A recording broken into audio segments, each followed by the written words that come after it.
Hello and welcome back to another episode of the Trying to Adult podcast with me, your host, Adam Williams.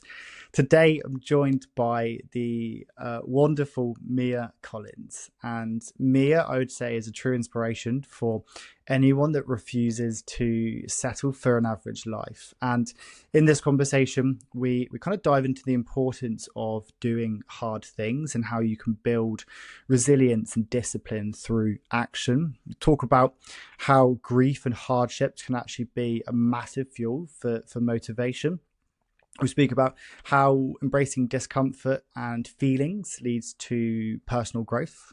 And then Mia and I share our love for David Goggins and some of our favourite learnings from his books and how that's actually helped Mia to develop a rock solid mindset that enables her to tackle life's toughest challenges. So if you are enjoying any of this content, then yes, the liking and the subscribing absolutely helps. But the research shows that the main way that people hear about new podcasts is actually through their friends. So if you've ever found any of this valuable, useful, interesting, entertaining, or anything, then please share it with a friend, because the more people that listen, the better guests I can get, the more value I can bring to you. I hope you enjoyed the conversation as much as I did. Mia, welcome to the Trying to Adult podcast. How are you? I'm good. Thanks for having me. You're more than welcome. We went to the same uni together, to UWE in Bristol, and I very much followed your journey on social media, from building your company, MiMeals, to then going on and having a successful sales career, like full-time career, and then also becoming a bodybuilder at the same time as well, where you placed 6th in the British finals and then invited to the world finals. I mean, firstly, congratulations for that. Thanks. It was honestly it started off as just from the gym I go to, people there either did powerlifting and weightlifting, which I don't think I'm genetically built for. And then the other half were kind of into the aesthetic side of things, so bodybuilding, competing, and I was on prep for a holiday. And I thought, okay, I'm enjoying this. So I'm going to get shredded from a holiday. Fuck it, let's do a show. Like, how hard can it be? It turns out really hard, but it was the best experience I've ever gone through. And I think the amount people pay for like courses and lessons on, how to be disciplined, you can get that from putting yourself through bodybuilding for free, effectively. I would recommend to anyone that has any interest in fitness to just try it once. Yeah, I'm trying to picture myself on stage posing with my big biceps that I don't have at the moment. I think you mentioned the discipline then, and I think discipline is going to be quite a key part of the conversation today, because from what I can see on social media, it seems like you're no stranger to doing hard things, whether it's the bodybuilding, the founding businesses.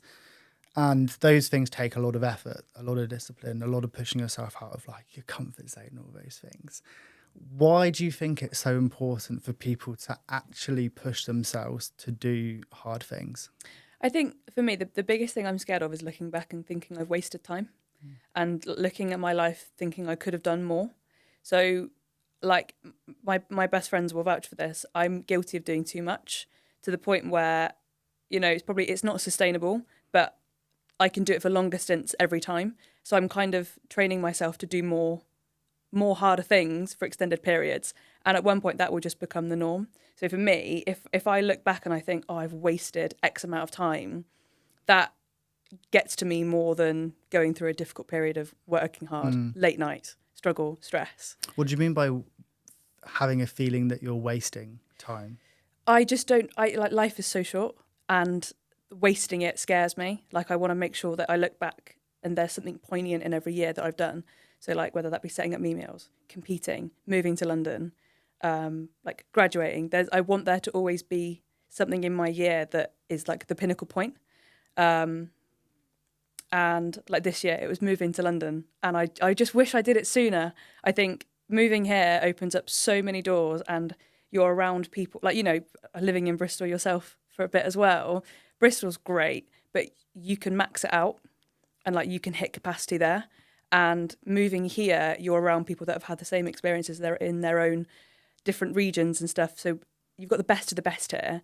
And moving here has now made me realise, right, we need to step it up again. Like, what's the next challenge? And, you know, whether that's bodybuilding again, whether that's setting up a different business, or, you know, other things that are in the pipeline that, you know, I'll talk about. Yeah, I just feel like I've got a new lease of life in London, and I'm just excited for what's going to come of next year, because I know there will be something that comes up. I might not know what it is yet, but I know there'll be something sick every year that I do, that I push myself through. And yeah, I think that's such a good trait to have as an individual. Yeah. Is I don't want to waste time. And my definition, or it seems like your definition of not wasting time, is to have as many new experiences, Yeah. and not just experiences that are like going on holiday, getting a tan, or Yeah. like the pleasure experiences. It sounds like you're saying the experiences for you are pushing yourself to do new Yeah. things and hard things. Exactly that. Yeah, I think it's so like my life is really good. I could coast and it could be really easy, but it's just not enough. Like, I need more mental stimulation. I need a challenge. I need something that takes up all of my time, and I'm so happy to give it my time. If there's like good ROI in it for me, and whether that be mental fulfillment or ROI. Tell me you work in sales. tell me the business at uni without telling me. There's always value from things I do, and I wouldn't do anything unless there was genuine positive outcome for it. I won't do something unless I give it 110%. So yeah, I think it's just something that I've always done. You know, there's kids at school that they do everything extracurricular. Like, that was me. Was that you? Yeah. It's so interesting. I was, I think academically total opposite, but I did Yeah. everything outside of school that was not school. I'd always want to be picking up new things, and whether it was like exercise or like clubs and stuff like that, but nothing, no extra school stuff at all. I think I was just a bit of a neek. Like, I just loved school. I just really enjoyed, genuinely. So we lived in the Cotswolds for a little bit, and it was before I could drive. So I was basically stuck in this village with my dad and my stepmom and my siblings. Like, I loved it. But it was around about the time that GCSEs and like A-levels were a thing. And I would just spend my weekend in revising, and I would love it. And I was like, okay, I look back now and I'm like, so few children, what with like generations of phones and like short form video content and, you know, quick dopamine hits from something on your phone. I didn't have that. I was just able to get my head down and just knuckle down. And I think that's just a trait I've always had, and I can carry that into like normal life. So interesting. Do you think that childhood and upbringing experiences is probably hardwired something into your brain, that you're not aiming for the quick wins, you're looking for the delayed gratification through doing harder goals? Possibly. I mean, I personally, and if my dad listens to this, like, you can't disagree with me, I think I had quite a strict upbringing. Yeah. I wasn't really allowed out that much. I don't think I really started going out with my friends until I was like 15, 16. So all my friends in year 7 would like go to the park, go out. I just wasn't allowed. You had your head in books. Or on what was that site? Mostfungames.com. Like, just play a load of games or play with the dogs. But I think, like, I was an only child for a significant part of my life. So I've always just been by myself, getting on with something. So I think that's really what's shaped me being able to be comfortable and putting myself through something now, because it's, for the first 11 years of my life, it was just me doing things by myself. So I think there's an element of that carries through into life today, and that if there's a challenge that I would like to do, I will just do it. I don't need someone else to do it with me to give me the push to do it. Like, or the external validation. Or Yeah. I'm only doing it to get this external validation. It sounds like your motivation is internal. I want to do this because I want to do this. Exactly that. So there was, in between second year and third year, there was like a study abroad in Germany, and I was like, I'm going to do it. And my dad was like, well, like, why do you need to do it? Like, you're at uni, you've got X, Y, Z going on. And I was like, I don't know, I just want to do it. I just want to go to Berlin by myself for 3 weeks and study and meet people and do stuff. And I was like, just so happy to go by myself. Obviously it was a study abroad, so I met people there, made some like friends for life, and I'm so glad I did it. But there was never any hesitancy in being by myself and doing something that was for some people potentially quite challenging and quite a difficult experience. But I just loved it. Yeah. I just found it so fun. What do you think stops people doing some of these hard things then? Because it sounds like you've had a potentially an upbringing that's created the environment and then the attributes that have allowed you to look at that and go, that's exactly what I want to do. In the modern society that we live in now, what do you think are some of the things maybe that stops people from doing these hard things and having new experiences? I think people are scared. You don't know what's going to happen, and it's the fear of the unknown. Like, it's being scared to start is a huge blocker for anything as well, because it's like a kind of like a form of procrastination, right? When you know you've got a load to do, or when you know the amount of work that could potentially be on your desk or impacting your life or prohibiting you from going out, seeing friends, eating takeaways, it's like, oh, I don't want that to impact my life now. But then that's when you're stuck in that bubble of complacency and doing the same thing over again because you're scared of how things will change. It's like bodybuilding when you're on prep. You know before you go into it, you're going to have to give up your social life, your time with friends and family, mental capacity. Like, you know all of that going into it, but you do it because you know at the end of it, you're going to be transformed as a completely different person with a whole new appreciation for all those things that were the norm before. Like, I had a Five Guys after my first show.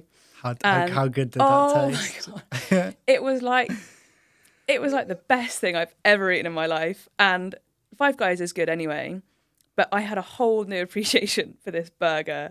And it was something that ordinarily I would be like, oh, yeah, it's just Five Guys. It's just easy, it's quick, whatever. But your perception of small things changes drastically once you've gone through a period of restricting yourself and change. So I really do think it is that scared to start that puts people off doing things, and the worry that their life won't be the same when they do it.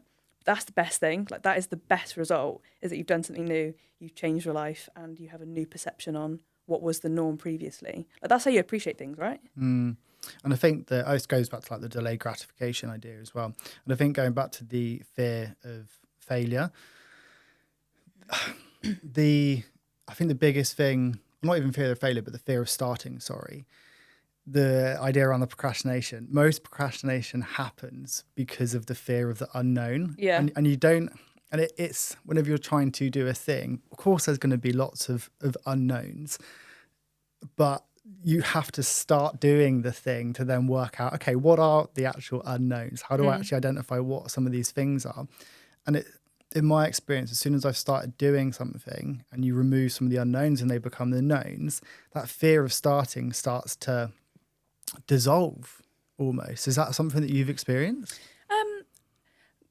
I guess in a sense, I've always been like extremely methodical with things I do. I like to know exactly what I'm going into and what the impact is. Like, when I was setting up MiMeals, my dad and I we've done a pros and cons list of everything that I was ever going to do or start. And we did one for setting up MiMeals, and naturally the pros just massively outweighed the cons. So I think the way you get around that scare to start is just understand exactly what you're going into, understand exactly what's at risk, understand exactly what could go wrong, and think about like how good it could be. So I don't think for me personally there's been a period of worry or stress when starting something new, because I'm extremely well versed in what I'm about to go into. I wouldn't do something unless I fully understood it. So yeah, I think that comes from doing pros and cons lists with my dad. What other advice would you have for people? Because I think the pros and cons list is really good. I do think though that you're not always going to know all of the pros and all of the cons. You can hypothesize in the early stage, but I think it's taking action that you're then more aware of all of the great things. But equally, like when I started the podcast, I didn't realize how many challenges there were until I started doing it. I'm like, wow, I actually know so little about doing this. What other advice have you got kind of beyond the pros and cons list for someone that's looking to try something new, to do their thing? It's really hard because everything I've done has been a product of like the environment I'm in. There haven't been many things that I've done that have been so far out of the realm of something to do with my current life. So I guess if there was something you wanted to do, start absorbing yourself in something related to it to get more familiar with it. Let's say you wanted to, I don't know, you wanted to move to Spain, hang out with some people from Spain, understand the culture a bit more, understand like the idiosyncrasies of like the culture, places to go. Think this is a really like dramatic example of what I'm trying to say, but build a familiarity of what it is you want to do before you do it, because you can kind of get a gut feeling, and I think a gut feeling goes a long way. So just familiarize yourself with it if you are unsure about doing it, I guess. And don't wait for the motivation to just happen to start something new. Because I think often when you're looking at a big challenge, you're not going to be highly motivated before you've even started. You have to start doing the thing and the motivation starts to follow afterwards. Yeah, and once you start getting emotionally invested and you start seeing what the outcome could be, that's when you start like you picking up the pace, right? You're like, oh, okay, I can do this. You've got momentum. Exactly. You're like, this is good. Let's fucking get it. Yeah, but that's the thing. The hardest part is just starting. Once you've started, it's easy. What are some of your other big motivators in life? It seems like motivation isn't something that you struggle with. Have you identified any things that you think fuel or drive your own motivation? I know we're probably going to go into it in a bit more detail at one point, but genuinely, I would say grief, because it started off keeping myself so busy as a distraction mechanism, coping mechanism. Yeah, if I don't have sounds familiar. Yeah. And I think it's something that a lot of people can resonate with. Like I was the first in my immediate circle that lost someone significantly close. So I didn't have that support structure. It was new for me. It was new for all my friends, all of the people around me. So no one really knew how to help. So I was like, okay, how do we get around this? And it was just not stopping. If I do so much where I can't even have a second to think about myself, I won't think about the grief. So I guess rather than a motivation for me, it is definitely a coping mechanism that I've now just been able to manage effectively in a way that is beneficial for my life. It's more healthy. It's so much healthier. And the way I look at it is I'm doing things that she would be proud of. So I'm not, wasting my time on stuff just to fill the void. I'm not like, I don't know, wasting my time on TikTok, which I definitely don't do. I'm doing things that are productive and I know full well she'd be extremely proud of. So I'm like, okay, what would Nanny think? Okay, Nanny would want me to do this. Like, don't get me wrong, there are times where, the grief, like, it slips through the cracks, right? And you catch yourself, you're like, okay, I just need to process this for a second. And then you let yourself have that period of grief. You just let it ride the wave. And then you're like, right, okay, back to it. I've had my minute, I've had my funny 5 minutes. I do that as well. I'll probably once... more, or after it happened more often, but now 7 years on, maybe once a year, if I can feel it bubbling up, if I can feel it being a little bit more top of mind. I think her anniversary is on the 10th of November, so in a couple of weeks. So this time of year, I can feel those emotions building up a little bit. So rather than trying to ignore them, I'll purposefully lean into them. But it sounds really wanky, but I'll set myself a time of like 15, 20 minutes where I'll bring up some pictures, I'll look at them, I'll remember some things, I'll remember the pain, I'll remember the good times. And then, sometimes I'll have a bit of a cry. And then towards the back end of that 15, 20 minutes, I'm like, right, I've had my allotted time. Sometimes it's 40 minutes, for example. But giving yourself that cut-off point of it's okay just to really, really lean into this. I'm not going to let it ruin the rest of my day, week, whatever. And I found that so beneficial because afterwards, I just feel so much lighter. Yeah. I'm like, oh, that's off my chest now. And for me, that's one of the healthier ways that I think I deal with it. Definitely. And it is that, like, it is just letting yourself process things. Like I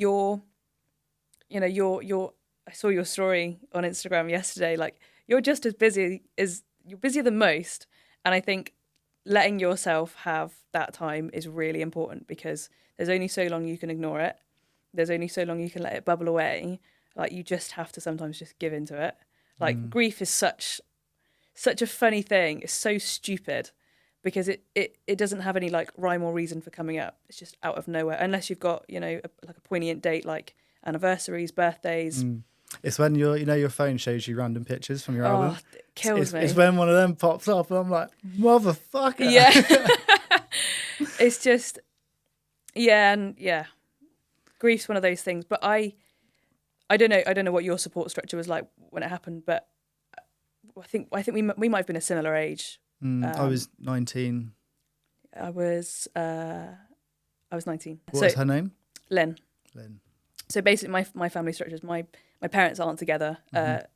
So I would always, you know, there's like suitcase kids. I'd always have to do different houses and stuff growing up. It was always mums, dads, grandma and granddad's. Like I would speak to her every single day on the phone, sometimes 2-3 times a day. We were inseparable, probably as close as two people could be. So when she was always extremely kind of glamorous, hair was always done, makeup was always done, nails were always done. If she'd get a minute of peace, you know, at work, my dad would turn away. We have a family business, so my dad and my grandma would work very, very closely together. My dad would look away. She'd have the Harrods website on her work laptop. And I'm just like, oh, I'm just so you. You're just so me. Yeah. So there was a few days prior to when she passed that she was unwell and hair wasn't done, makeup wasn't done. And we were like, oh shit, okay, something's wrong. So they originally thought it was sepsis. They thought it was pneumonia at one point. So it turns out on the Thursday, she was blue lighted to hospital. It turns out she had leukemia. So that was the Thursday, and then she died on the Tuesday. So it was like a whole world just turned upside down immediately. So within that, you're not only processing the original news, you're also immediately having to process the grief. And because of the nature of the family business, there was no one else to help, so you just had to carry on. So I think it's a trait that runs in my family. We just get on with things, irrespective of what's happened, what's gone on. I think we're all very good at just getting back to it. And you process it in those times that you do get, like you said, when you schedule those 10-15 minutes. You let yourself deal with it in the times that don't affect the things you're doing day to day for your overarching goals. But you have to acknowledge it. Like it's not healthy to ignore it. You can't keep yourself too busy that you don't give yourself time to process the emotions. Yeah. But at the same time, don't spend all your time processing the emotions and letting them take over your life. You almost need to. Yeah. Sounds like crass, but like just get on with it. Exactly. And I know her better than anyone. She would be devastated if I was sat here moping and crying. She'd be like, "You need to get a grip." Like, what do you think you should be most proud of for what you're doing today and kind of who you are as a person? That's a really good question. I think my work ethic, genuinely, because she was so hardworking and so disciplined, and I think she never got to see me grow up. She saw me in first year, and like, ugh.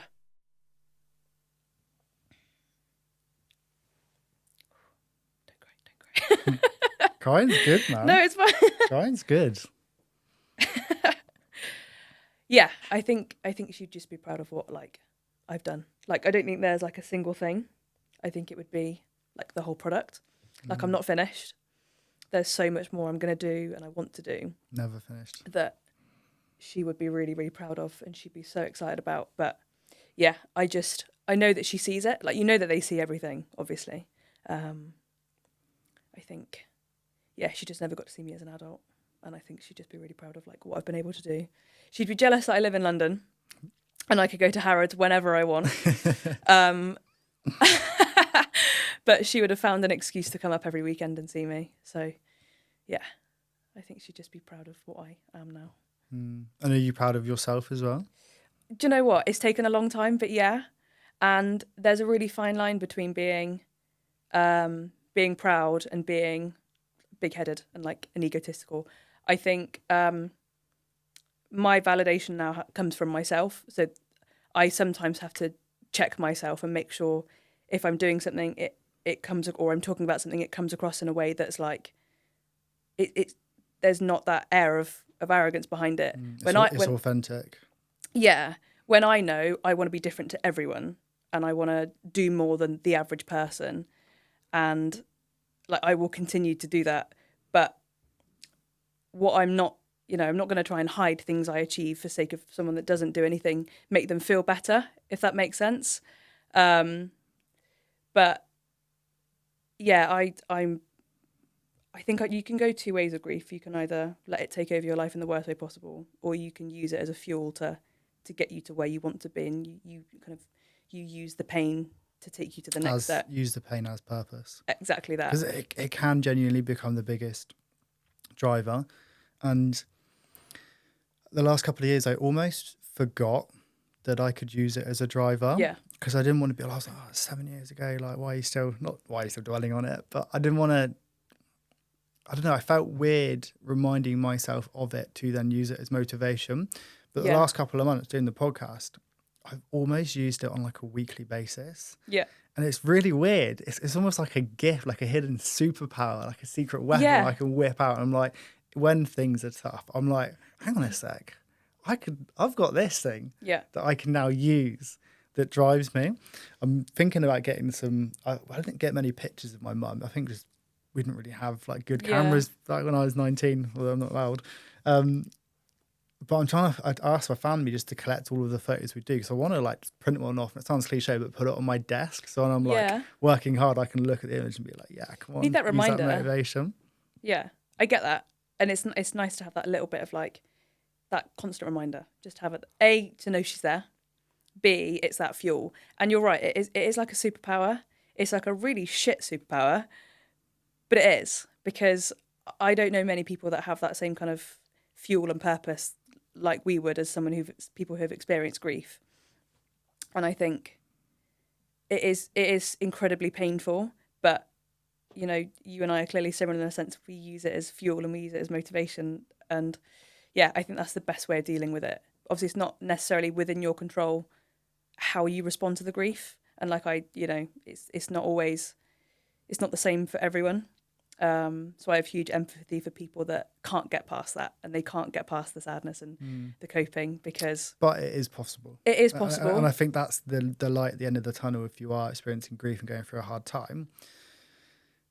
A world does exist where you can embrace the discomfort and the grief and the hardship and use that as motivation. Yeah. And like I've tried to do, become grateful for that situation, because it's taught me so much. It's given me so much perspective. So I think that a world like that can exist, but that doesn't take away from the journey it takes to get to that place being hard. Yeah, you have to get comfortable being uncomfortable. And I think... That sounds like a David Goggins quote. I was just about to say, I think that's why he just resonated with me so much, because he went through a lot worse shit than I ever did, or that most people on the planet ever have or ever will. And he used it to become one of the best, most inspiring athletes ever. Like turning all that pain and suffering into what we said, that superpower, that fuel, to become genuinely, I think, one of the most impressive people ever. I have huge admiration for. And if he can do that with his years of suffering, me and my little grief, like, I have no excuse. So I think I used him as a point of comparison. If he can do all of this, and he had it a hell of a lot harder than I can, like, what's my excuse? Can't Hurt Me was such a turning point in my mental disposition and how I view things and how I operate, because had I not read that book at that time in my life, I don't think I would be where I am today, genuinely. So that almost sounds like you had the pain, you had the motivation to turn that into something, and David Goggins' book sounds like it was the tools, the processes, the mindset that's helped you funnel and narrow that.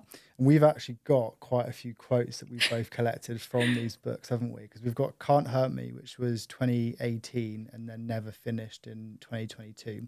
If someone's lived under a rock and they don't know David Goggins, Do you want to explain who David Goggins is? You need to check yourself. You don't know who David Goggins is. If you don't know, get to know. David Goggins, he's now more renowned for his public speaking and his Instagram videos, like who's going to carry the boats. Yeah. Stay hard. Stay hard, motherfucker. He's more of a social media personality now, I think. But back in the day, he was extremely like racially abused as a kid, had an extremely abusive father. Him and his mum kind of had to escape the turbulent settings in which he was brought up in. Had such a hard start in life and just got so overweight and got so obese because he was like, this is my life. Like, I've been brought up in suffering. This is what my life is meant to be. I don't deserve the good things that other people have. It was never meant for me. But what actually transpired is one of the hardest mentally people ever to kind of surface. Like ever. Forever. Like, I'm jumping the gun a little bit, but have you seen the pictures of his feet after he's done like the ultras and I was going to say his toenails, but there aren't any toenails left. What toenails? It's just like toes that have molded into like one lump of a foot. It's gross, but no one puts themselves through that voluntarily unless you have calloused your mind and you just accepted the fact that good things come from pain and suffering. Like they just do. Like, you know, rainbows after rain. He's just there's nothing that he does that he doesn't put his mind there's nothing that he doesn't put his mind to that he doesn't absolutely nail, whether it's pull-ups, whether it's races, whether it's becoming the most well-versed, most disciplined individual within military history. You know, there are so few people that become like what's the word? I'm dyslexic. I don't really know words. I can't even think. He's like qualified in various strings of the military. Like, and there are so few people that become as well versed in military operations as he has. What's his 40% rule that I know you love? Yeah, so the 40% rule is basically a concept that when you think you're done, you're only about 40% finished. And that was one of the big things that took me to the next level, because if you're into your gym, the experience of training until failure, like that's really hard. When you're in pain, why would you think to carry on? Like, let's say you got 12 reps on the leg extension. Like, if someone put a gun to your head, you know full well you could bang out another 12. And it's getting your mind to a point where you know your body is stronger than your mind. So the 40% rule is a concept that just suggests when you think you're done, you've got so much left in the tank. Like, you're really not done. And I think about that quite often when I'm at the gym. My coach, Ellis, we always talk about training to failure. And when you're by yourself, it's really hard because you don't have that external voice being like, right, come on. When people like shout in the gym, come on, 1 more, 2 more, 3 more. You have to find that in your own head. And once you can do that, you can go so much further than you ever thought was possible. Then, isn't it? It's like a secret weapon you can just wield as and when you need it. I've got a couple of his quotes here. Your biggest challenge isn't someone else.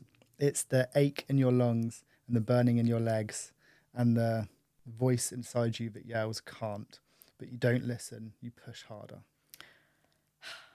What a man. When you think you've hit rock bottom, that's when the real work begins. Yeah. I think that's one of the most powerful ones. Yeah. If you can come back from that, if you can come back from what you think is rock bottom, and to be honest, when you think you've hit rock bottom, you probably haven't.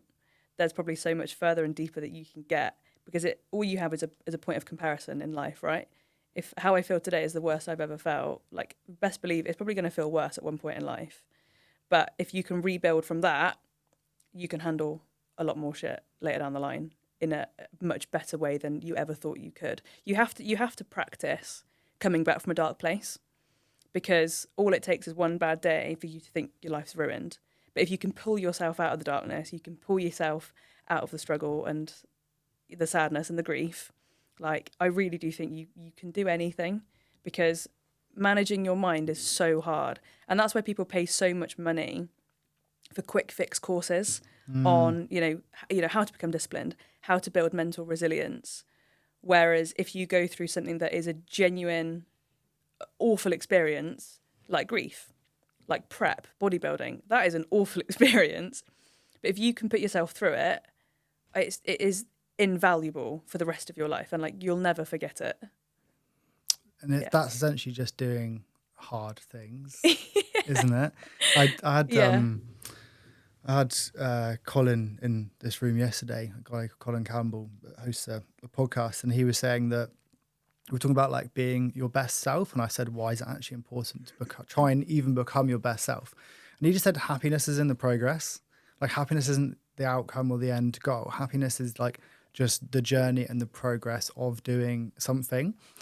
So if you want to try and be happy in life, you have to be on a journey doing something. So you may as well pick something hard. You may as well pick something that's going to give you, it's going to be a challenge. It's going to give you the attributes that you're looking for, the satisfaction at the end, something that when you get that delayed gratification, you're like, that was fucking worth it. That feels fucking good. Yeah.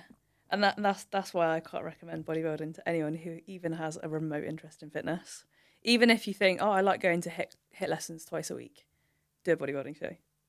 Like, everyone starts from like nothing. You all start off on the same page. Like, you all go through the same pain. You all know it's going to be really hard. Those 5 a.m. Stairmaster starts, it's really hard, but that immense delayed gratification, it is, I would pay every penny. If I could buy that feeling, I'd pay every penny I own, because there is no feeling I can ever compare to the second you step on stage. It is just the most magical, it's just all worth it. You forget about how hard everything was, because you're like, I've done it.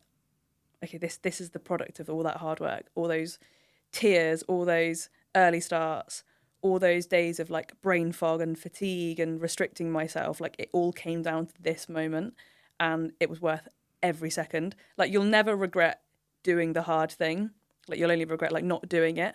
So I don't know. I think you saw the other week I put on my Instagram about how I was in that slump of grief, and I was like, I'm just going to go to the gym, and I'm going to show you how I am after the gym. And I felt 10 times better. Totally different person. Exactly. And I would have really kicked myself had I not have got up and just gone. But I was so happy I went, because it made such a difference in like the speed in which I was able to get out of that slump.